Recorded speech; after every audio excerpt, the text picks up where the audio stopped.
Now, let's join ace broadcaster Mamode Akugha as he takes us inside the Niger Delta. Hello out there and welcome. It's Inside the Niger Delta, the authentic voice of Nigeria's oil-rich region. I am Mamode Akugha. On the program tonight, our focus will be on issues of regional capital flight, health, and underdevelopment as they affect the people of the Niger Delta region.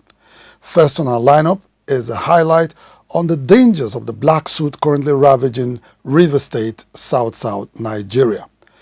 Next issue tonight is a special report on the refusal by international oil companies to comply with a presidential directive to relocate their headquarters from Lagos to the Niger Delta.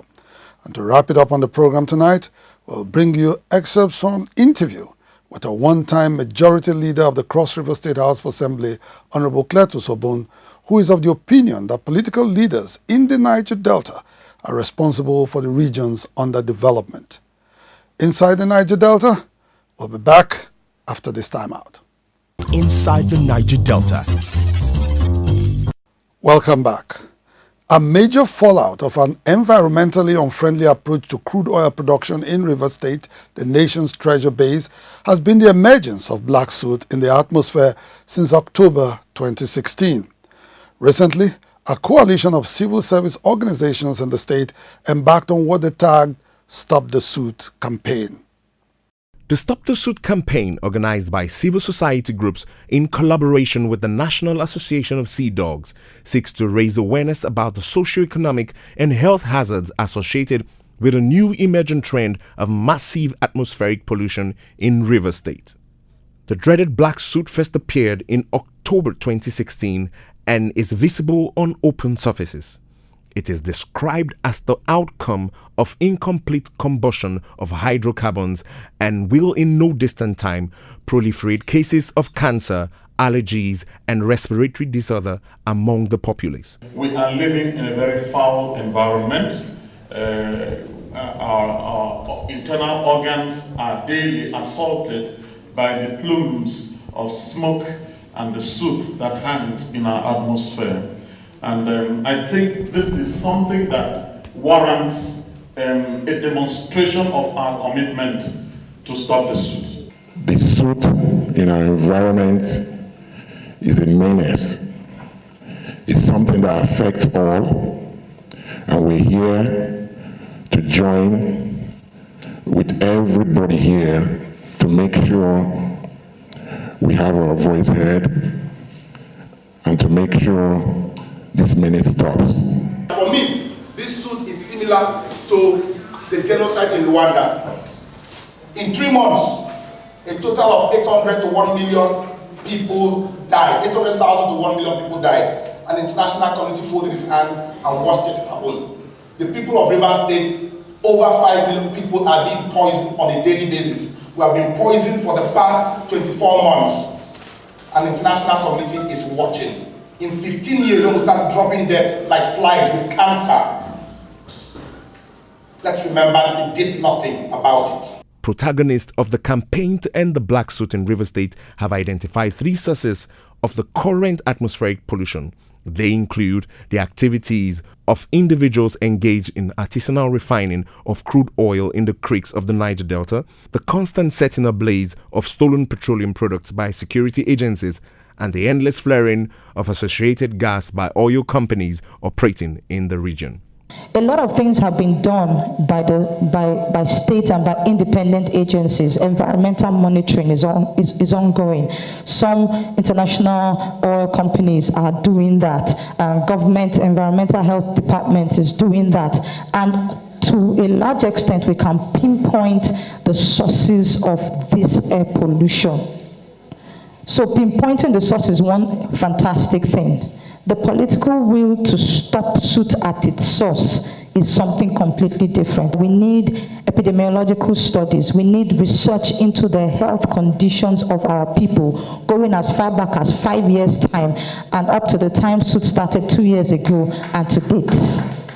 It is our position that this must be done and that government must fund it.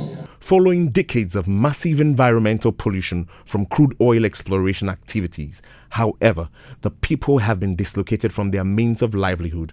Obviously, farmers and fisher folks have become the direct victims of environmental despoliation in the region. There is no aquatic life anymore. The crude oil has especially taken over our river. The crops are dying, the fishes are dying, the crayfish are dying, the crabs are dying. We don't have any life. There is no way we can swim even in the river. Our children cannot be even taught how to swim. It's a problem to us. We are suffering. The fisherman is dying. We are crying out. From Borokri to Okrika to Boni, there is no more fishing, no more life of fishing. And the fishermen are finding it hot. Our children could no longer be trained in the school. There is nothing we can do, virtually nothing.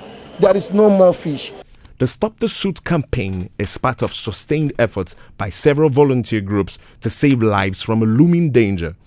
It is the second march for a safer environment in recent months.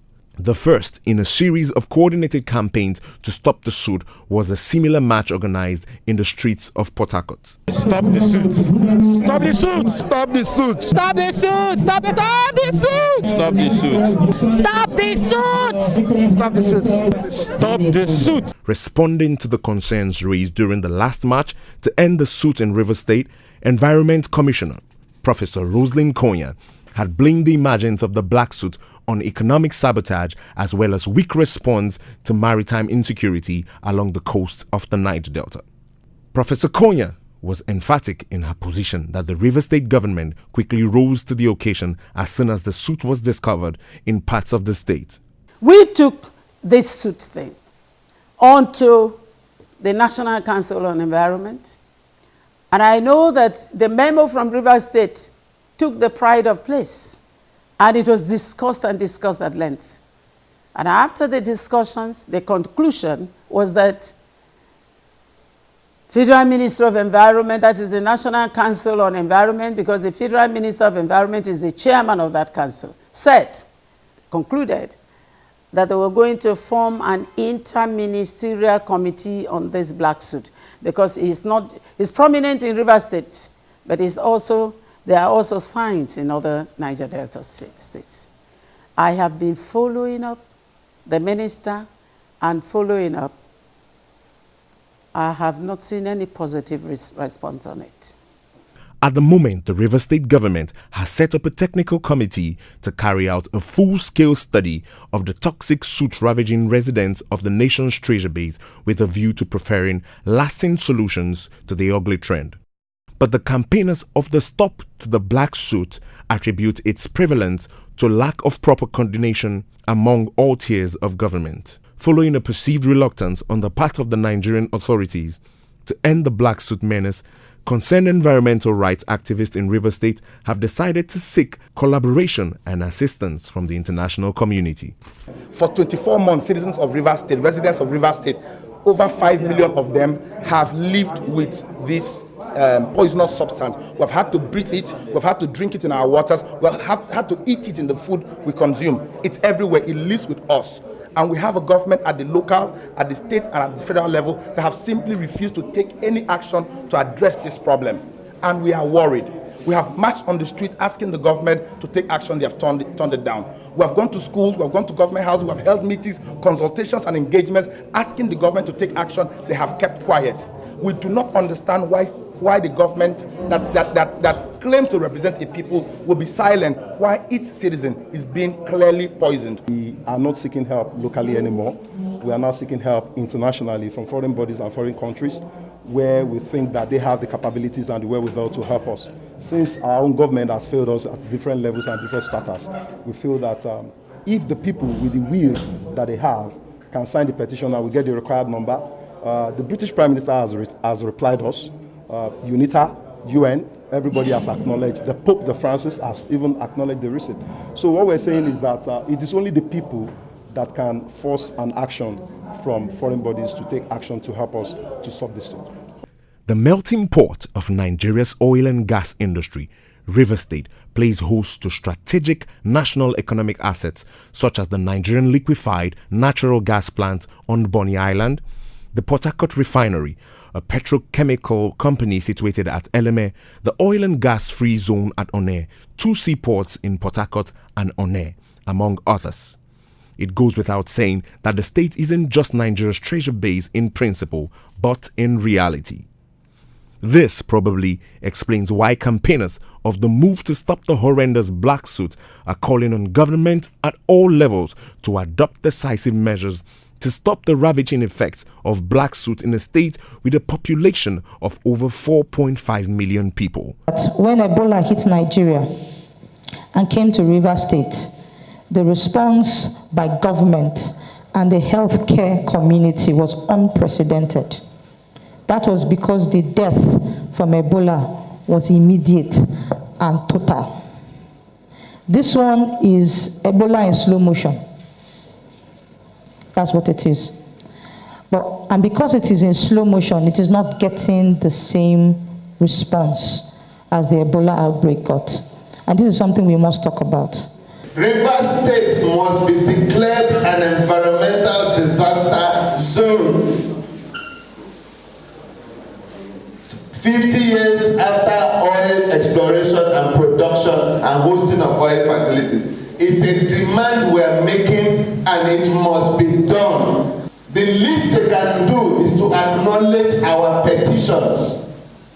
They are dancing on the graves of our children. We will not permit it to happen. With the causes of the black soot already established, the expectation is that all relevant authorities close ranks and address as a matter of urgency what could result into a dangerous epidemic and ultimately general morbidity in Nigeria's oil-rich river state. The line of action has become expedient, considering that it is the primary obligation of the government to protect lives and property as enshrined unambiguously in Section 14 of the Nigerian Constitution. We hope that all relevant government agencies and indeed government at all levels will cooperate and ensure they bring an end to the black soot ravaging the city of Port Harcourt. And now to other issues.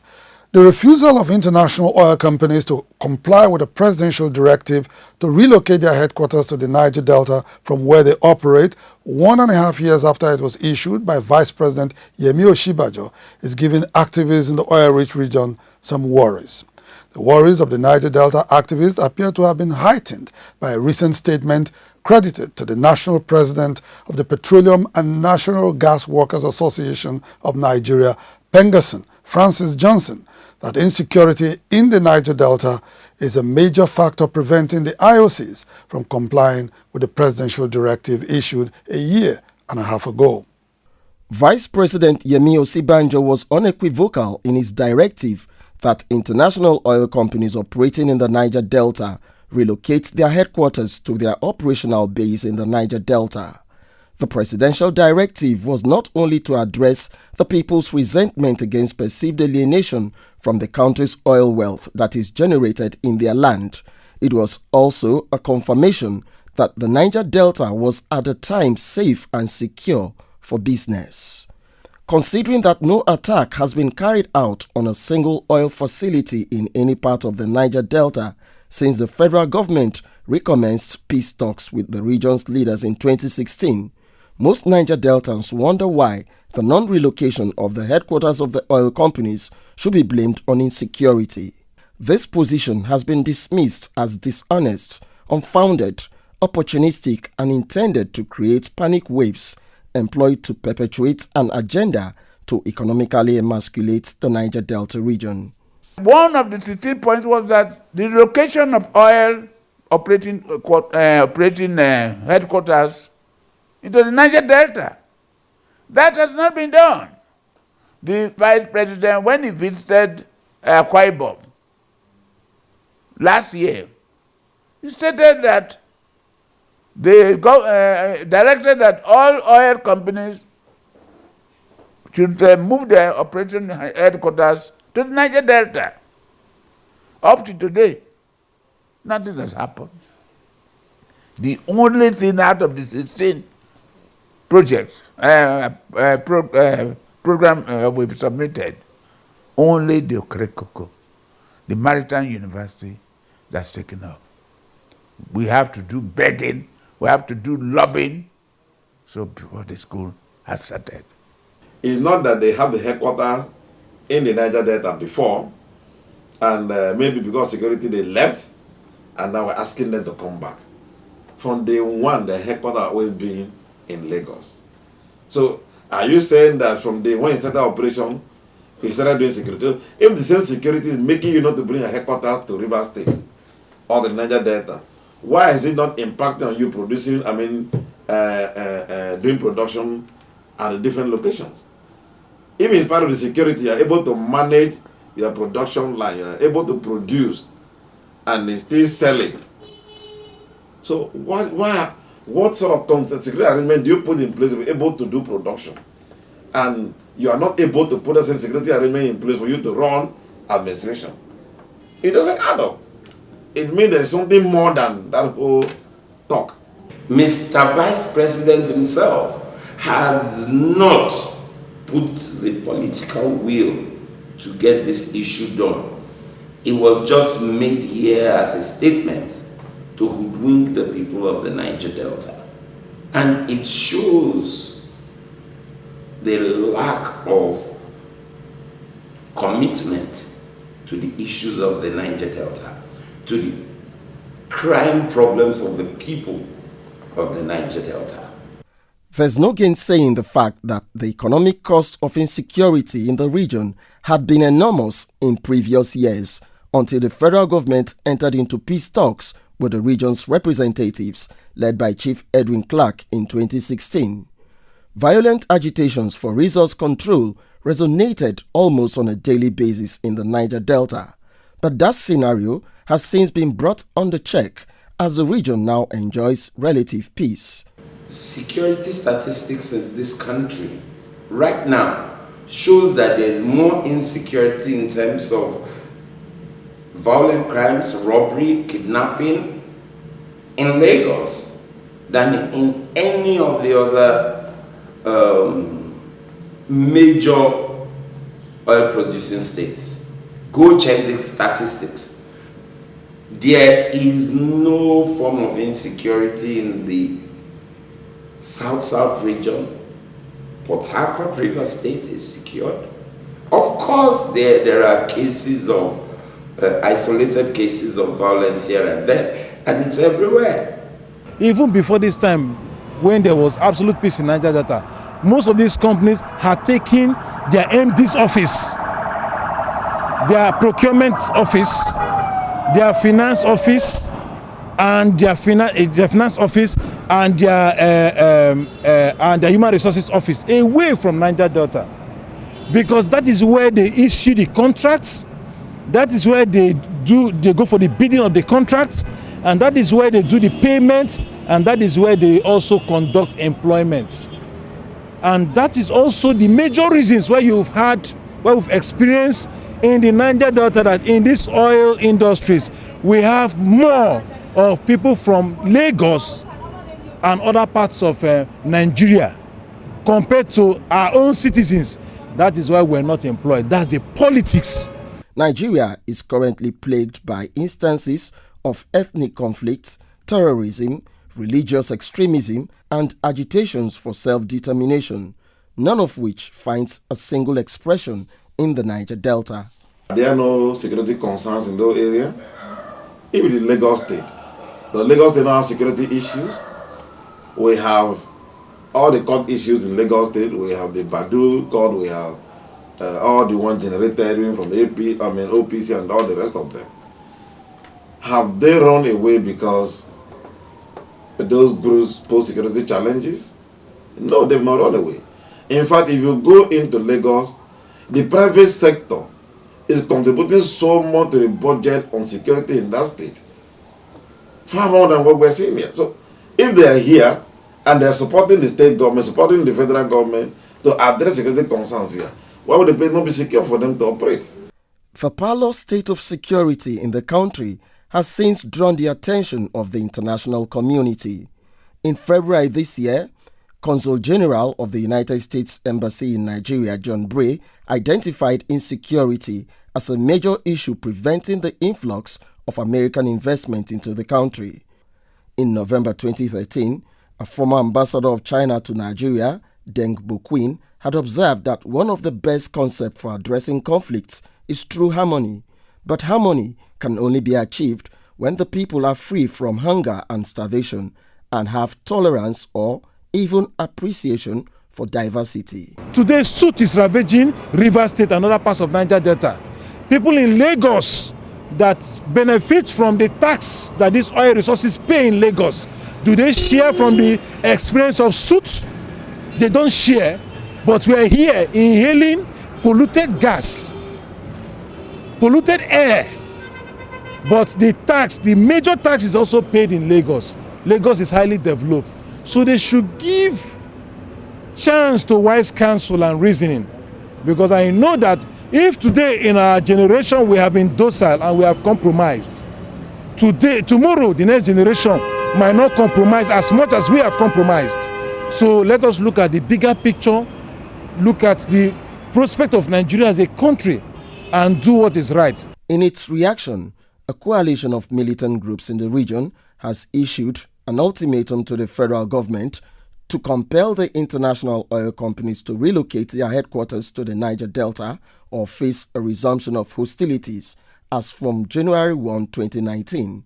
This is no doubt counterproductive to the quest for the recreation of a Niger Delta that is socially regenerative, economically prosperous, and politically stable to continue to contribute its all-important quota to the survival of the Nigerian project.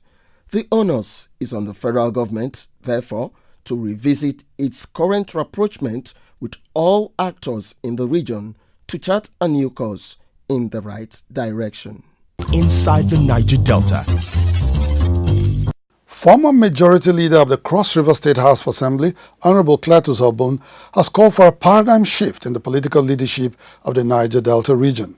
In an exclusive interview with Inside the Niger Delta recently in Abuja, Honorable Obun traced what he calls the politics of underdevelopment to the unbridled quest for power, influence and wealth among the region's leaders from 1999 till date. The politics of the Niger Delta have been the politics of economy and control. Given the kind of ideological poverty that pervades the Nigerian political landscape, it is not going to dramatically change the fortunes of the ordinary Niger Deltan, because the actors and players on the terrain have not changed their perspective and their attitude towards the commonwealth of the Niger Delta. Therefore, what will be expected to happen in the Niger Delta, the paradigmatic crisis that has had to deal with, first, the economic fortunes of the region, the developmental and infrastructural deficits that have been inundating the region, and those who have been saddled with the responsibility of ameliorating them will not dramatically change, because it is all about elections and power, never about development of the region. At no point has 13% derivation been withdrawn. The statistics do not show us so. We have no evidence that any state has lost its federal allocation from the federal revenue allocation formula.